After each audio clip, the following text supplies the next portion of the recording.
Now, I'm actually quite excited to see these picks because now we did stalk Blid on Liquipedia a little bit, or not Liquipedia, AoE4 World a little bit earlier. Shout out to all the all AoE4 World people out there. We really appreciate you because you make it easier for us casters to do our research. So we did see that he is an English Delhi Jean enjoyer, and he got all three of those civs, which I'm really surprised about. Maybe DeMu is just confident enough and he's just focused on making sure that the civs that are actually problematic on ladder right now, they're removed. Now, as a Conqueror 1 player, and I know you as a much higher ranked player, you have a lot more insight than I do into these bans. So from my perspective, I see Aubid as a no-go anyway. You don't want to let Aubids go through right now. It's in a pretty decent spot. All the pros consistently ban it out. And we can see that Blid also banned out DeMu's English, which we saw he had the worst win rate against on his AoE4 World profile. So tell us more. Well, good point so far. I mean, we see, you know, very classically, we see Biz banned on both sides. Biz is just one of those civs right now that it's, you know, the build for them by this point, since their release, it's determined, right? Everyone knows how to play them to their maximal effectiveness. And it turned out after some patches and some discovery by players that they are, in fact, one of the most oppressive civs in the game currently and extremely strong if piloted correctly. So no surprises there. Banning DeMu's English. DeMu has been known in the past for, you know, fittingly for his origin, of course, as being quite a capable English player without a doubt. And, you know, it's just one of those civs that's very simple to pilot, especially at the higher level. So when players feel very, very comfortable for it, you know, it makes sense to take it away, especially because they are also in a very strong position right now in the meta, as we have come to see from numerous games. But we see, besides that, Roos being banned, another one of those extremely versatile civs, good on virtually every single map, Marika. And, well, after that, of course, Aubid is just one of those civs. Such a tempo-orientated, aggressive civilization.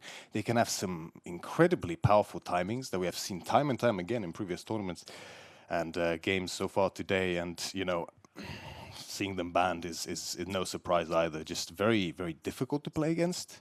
It's one of those civs where you misstep once against them, it can cost you dearly, as we have seen. Besides that, in terms of picks, we have first pick English for Blid. So as we mentioned before, it's probably a comfort pick, right? It's quite simple in essence to play. Doesn't mean it's easy to play, but the mechanics are simple. So it will be a comfort pick here for Blid, most likely. Just something, you know, you can lean back on if something goes wrong, perhaps. We're not sure if we'll see it in the first game. We don't know what the first map is as of yet. We'll have to see. China for DeMu as the first pick, followed up by Delhi and HRE for DeMu on the other side. I can't believe he let it through, though. HRE? Yeah, HRE is another one of those civs. It's just, yeah, it's so powerful. And especially after we have seen the recent buff, of course, to infantry, the marching speed of the infantry, the upgrade. Well, they get it for free now, don't they?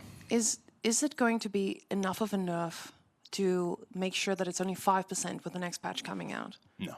Okay. The reality is that nerf is actually, I'm not sure if you remember, it's only in Dark Age, actually. Oh. So, you know, we have seen we have seen this in the current patch that when HRE does decide to go for those spears in Dark Age, if there is some Dark Age fighting, most notably with Mongols, of course, if the Mongols decide to go aggressive against HRE in Dark Age, perhaps place a tower, well, if they get outmassed by the HRE with spears, which is perfectly possible. I mean, the early economy sustained by the Prelate can be incredibly powerful.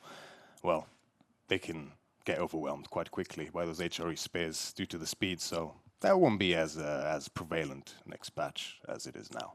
Now, we did see, for those of you watching at home, we just want to give you a little bit of a closer insight onto these players. So DeMu, well-seasoned veteran, as most of you will know, and our other contender is actually currently Conqueror 2.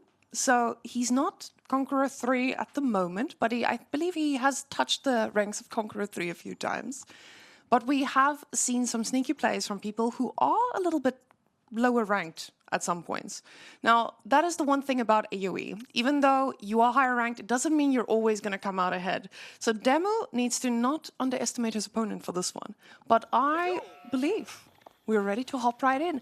DeMu in the purple, the beautiful HRE pick on a wonderful map that you cannot reach the the fish. So even though you all see those little fish in that mini-map, there are no fish to be touched on this map. It is just a tiny, tiny map to make sure that these games do not last 40 minutes. Absolutely. So as Marika has introduced to us, we have Liquid DeMu from Team Liquid, of course, in the Holy Roman Empire, the color purple in the bottom left side of the map. And in the north, we have Blid on the French in the color orange on Coastal Cliffs, a map by Avely. And the game is now underway. Straight away, very interesting beginning from DeMu, opening with spears as the HRE. We can see one spear already out for him, and straight away into the gold after that. So, another one in queue just now. Now, this is certainly out of the ordinary, Marika. What do you think of this? So, I think DeMu is just testing his strategies here as well. Because again, I don't think he sees Blid right now as the guy who's going to take his HRE down, especially today. So maybe this HRE Spearman push is just what he wants to see. What can I do with this? Especially against a civilization like French that is quite heavy tempo. And once they get going, it's really, really difficult to stop them. So I think with the Spearman opening, you're already countering their feudal plays. So he's getting some damage done, but I still think it's not going to stop Blid from getting his gold for age up. It's going to stop him from getting his gold for the first night. So this will give DeMu that time to just get the rest of his army sorted. And oof, he did get his gold needed. But now with the School of Cavalry with 6 villages, he clicked a few of them off. He realizes, okay, that might have been a little bit of an overreaction. He goes up with 2. He realizes, I'm not going to be able to pump out knights just yet. I need to make a plan about these spearmen. We instantly see him going for wood. And what do you think that means? Completely correct. I mean, you know, when you have no access for gold here for Blid, and that's, you know, that's a powerful start by DeMu. I mean, what are you most scared of from French going into feudal age, right? It will be those royal knights, those absolutely, you know, oppressive royal knights that we have come to see across the years. And with so much on wood from Blid, naturally, you'd expect archers to counter off those spears to be able to get your signature unit going into the feudal age, which is something that French desperately needs in this matchup, of course. Now, what our observer pointed out to us is that Blid, he will not be bleeding food anytime soon. He's got a lot of sheep under that TC. So he's pretty much sorted for food for a little while at least. But we know HRE is pretty decent at transitioning once they do get that tempo going. We do see the chapel being popped down there right on top of the berries as well, so he will have access to that easy food source. But of course, that's not the main food source you want to be going for. But I think DeMu just set the pace of the game.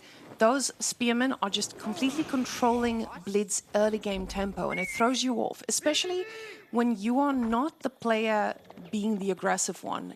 When you're the one who's the underdog, you want to control the tempo. And right now, DeMu has already taken control of this tempo, and I don't think he's going to give it back. And it makes complete sense, right? I mean, School of Cavalry, of course, from the French, it gives you access. It's a stable, right? It's a superpowered stable straight away. And if your signature unit is something you cannot produce from it due to no access to gold, well, it's a tough spot to be in, of course. It almost feels like the money from the age up, the food and the gold, is of no use anymore. Sure, you can produce horsemen, but there's already spears on the field, so it will have to be archers from Blid to start off with, just to get rid of these pesky 2 spears. And you can see, only 2 spears can completely take French off of gold here. And now you already have your opening pretty much secured as HRE. You've got your barracks out there. Now you decide how the game moves from here on out. But we do see that split at the top for DeMu. He's got 12 on wood, 13 on wood. So this means he's either going to do his farm transition pretty early, or he's just going to pump out more units at the speed of light. So I think at this point he would just make more. Absolutely. I mean, you need so much wood early on as HRE when you go for aggression, right? You will want to get more spears out. You will want to get multiple archery ranges out, most likely, or potentially horsemen as well. And getting that wood very early is important, without a doubt, to get these production buildings going. If DeMu does decide to go for the aggression, which with so many on wood, it seems to be quite likely. Tower going up on the gold from Blid, as well as the archers. So that will be definitely most secure for now for Blid, and he can soon enough begin pumping those knights that he so wishes to. No, those knights are not just going to be able to go into DeMu's base and do what they want to, because, you know, there's a barracks and another spearman in queue. DeMu is aware. The gold has now been secured, and he knows that the knights are not going to be far away. He also saw those archers, so he instantly responds by getting archers of his own. And for those of you who have not had the misfortune of playing against HRE, you know that those archers are speedy. HRE, military, they run pretty fast, and they can chase you down. So if he can keep his army safe, he should be able to pump out a few units, make a push, even though he had a little bit less sheep at the beginning. Because HRE is just that good at transitioning. But look at him. Even when he knows his opponent has his units that counter him, he's still just putting a presence on the map. Going from the top, making sure he's just saying, "Hi there, gold. What's going on?" Pulling the archers to the other side. Every little bit of idle time in these kind of top-level games matters, right? The little things add up over the course of the game. In isolation, they don't seem too significant, but, you know, 1 second of idle time, 2 seconds, 3 seconds. Over the course of the game, these things really add up, and it can edge out a lead for either player, depending on how it goes. But, of course, we have seen this time and time again. The Aachen Chapel from the Holy Roman Empire, 40% extra gathering rate on villages inspired with the prelate inside. And you can see it already manifesting here. 13 military units for DeMu to the 8 of Blid, one of them being, of course, a Royal Knight. But such an early injection of power into the economy from HRE can lead to very, very high number of units early on, which, well, if the tempo is kept up, can be a bit troublesome for Blid here. Now, people might see the villager difference at the top. Now, French has this ability where they do get villages a little bit faster than the usual HRE, but that HRE economy boost that you have from the chapel just makes up for it so easily. We do see DeMu's macro, in other words, his resources at the top. He's spending those wisely. He's got his eco upgrades as well. And Blid has decided to go for +1 range defense as his first upgrade. So, an interesting choice with him going for archers as well, but I guess he's just scared of DeMu's aggression. Absolutely. I mean, you know, foregoing all eco upgrades here, Blid, is in order to get those military upgrades as fast as possible, which can be a choice depending on circumstances. I mean, you know, you want to have that early punch without a doubt, especially as French. But the issue that Blid is going to face here now is that there are more archers for DeMu than for him, of course, as expected with the economy boost that we talked about. Sure, there's 3 knights on the field, but with already 7 spears, more in queue now as we speak, already on the field for DeMu, it will be quite difficult to find damage here for Blid, but, you know, if he does take a good timing fight with those upgrades, there is potential here. Now, what I like to see is that DeMu prioritized his eco upgrades over his military upgrades. So he's 1 upgrade behind right now, but he knows. He knows he's getting that eco to go over time. Those knights are trying to find damage, but they're just going to run into a few spears. Beautiful micro by DeMu, just making sure that none of those units really get touched. So I'm excited to see what Blid's answer to this is going to be, because I don't think he should be taking fights head-on. With knights, you want to use that mobility, you want to go around the map, you want to raid the resources, and it just feels like he's kind of scared and stuck in his base right now. We see this classic dance commencing here, right? I mean, Knight Archer against Archer Spear, right? We have seen this time and time again, and it really is a micro battle here because, sure, those Knights are extremely powerful and can do a lot of damage if left unattended with them not paying attention to them, but if they charge into Spears, then that's definitely a horrific spot for the French player to be in. But we just see them angling back and forth here, and charge does come in, but just, of course, as expected, they don't connect onto the Spears. Now, archers on spears and back and forth. The knights do wrap around going onto the archers. The spears are microed back as well to protect the archer backline. Big exchanges on both sides here, actually, but the archers overwhelmed from DeMu onto Blid's backline, and all of a sudden there's no archers left for Blid, Marika. Basically, I felt like Blid actually did a really good job microing there, but the mass difference was just too significant. Now that poor little knight coming in a little bit later, he just wants to try and get a little bit of damage done, but Blid realizes, oh, I just bled a lot of units. So he needs to pull back, and I think DeMu might be able to close this out, but he thinks that too. We see that siege engineering being queued up in the top left corner, and DeMu will most likely just be looking at closing out this game right now. You see a little ram being popped down at the bottom there would be a distraction. You just make sure that you pump down the houses one by one. Blid will not be able to keep producing units, and he's have to move all those villages to the other side because he knows I can't get my wood there anymore. And I need units right now. Absolutely devastating spot for Blid to be in. I mean, you know, with French, you so rely on this early game prowess in the feudal age. You want to control the map. You want to control the food, especially the resources on the map. You want to keep your opponent in their base as much as you can so that you can take all that food, get yourself of the villager lead that you have naturally from the boosted production, of course, with the naturally innate ability of the French.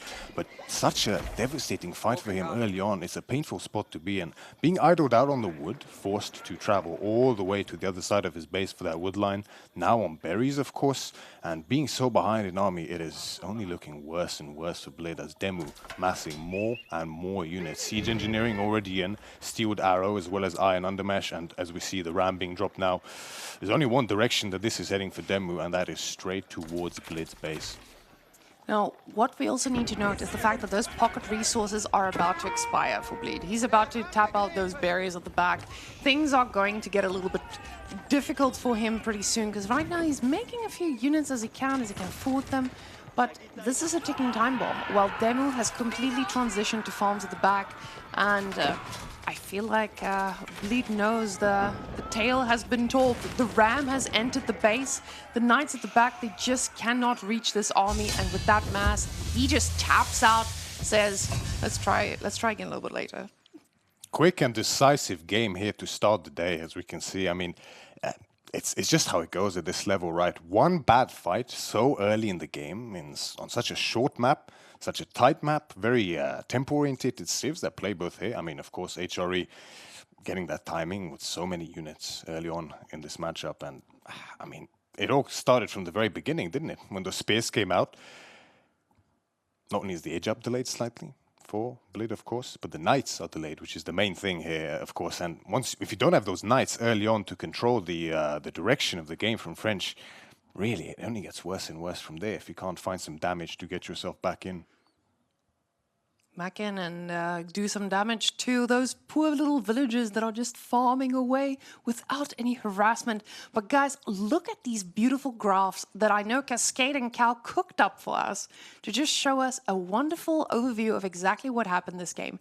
We can see how that military value lead just led up onto DeMu's side non-stop. The economy just looking like it's good for blue, but it told you saw a very different tale. Because those might have been villagers, but they were sometimes idle, sometimes unsure, and sometimes not getting the right resources for themselves. Absolutely. Such an ominous spike there on the military value lead in favor of DeMu, right? More and more units by the minute. Not once has Blid had the army lead, which to an extent is to be expected, of course. Those knights are very expensive, of course, for French, so big, bulky units. But the reality is, eventually, those knights have to find the damage needed in order for that army mass to exceed the opponents. And if that is not found, the result of which can be seen here in this game, of course,